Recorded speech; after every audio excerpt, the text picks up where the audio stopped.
to see the occupational therapist and the physio about gross motor and also sensory issues. Sophie's had a lot of trouble feeding and eating over her 2 years. This service is here to help parents and families understand their child's development, and our role as professionals is to help them in that process so that they come to an understanding about their child that enables them to advocate for their child and maximise their child's developmental potential.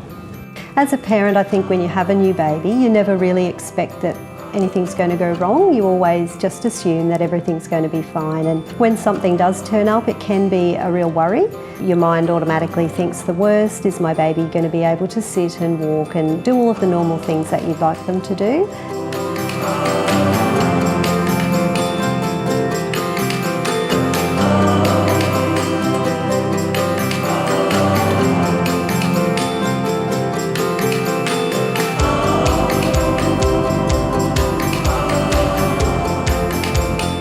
So it was in the middle of a surgical facility. Quite often there were people being wheeled up and down the corridors near them. It was very noisy. There'd be hospital beds, adults with serious medical conditions, and that can always look very confronting to young children.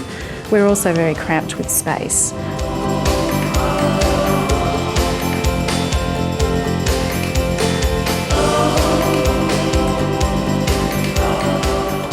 The way this all came together was like a little gift from God. We were approached by Run Sunshine Coast, Run Australia, from Geelong, who asked us basically if we would be beneficiary of their $100,000 fundraising event, Run Sunshine Coast. And we said, absolutely, have we got a cause for you? And of course, Mix FM's Give Me 5 for Kids had been working towards this project for quite some time. Both came together at around the same time, whereby it became the priority for the health service, the number one item on the health service's needs list for paediatrics on the coast. And so the fundraising began. It really makes your heart swell, and we think, gosh, this is for us and this is for the children that we love dearly and want to support. So yeah, it's a humbling experience. It's very powerful, the strength of the community, and we're so grateful and thankful to the Sunshine Coast. We wouldn't be here without them. We'd still be at Nambour Hospital, I'm very much sure of that.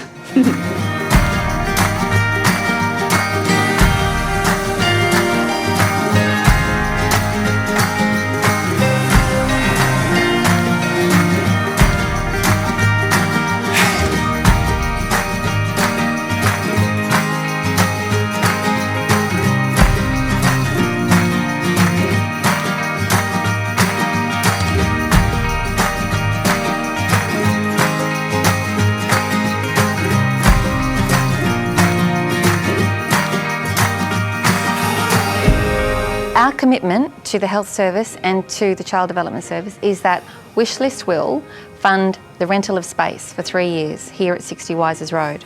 We will also fund extra salaries for staff. So 1.8 full-time equivalent staff is being funded by donations, completely and totally. So that has grown the team to the point where they're now treating children of school age.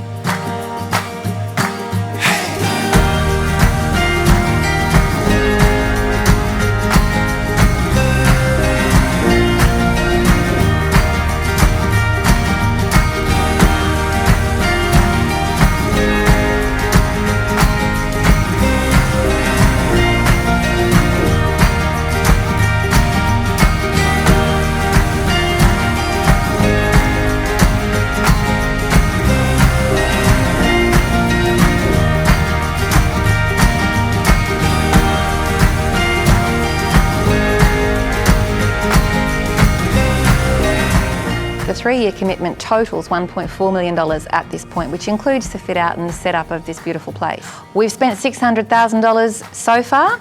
We need another $800,000 to see our commitment through to the end. Any support we can get is going to be beneficial, and I think any mum or any family does the best they can do with the knowledge they have, but this just equips us with a bit more knowledge to keep going on.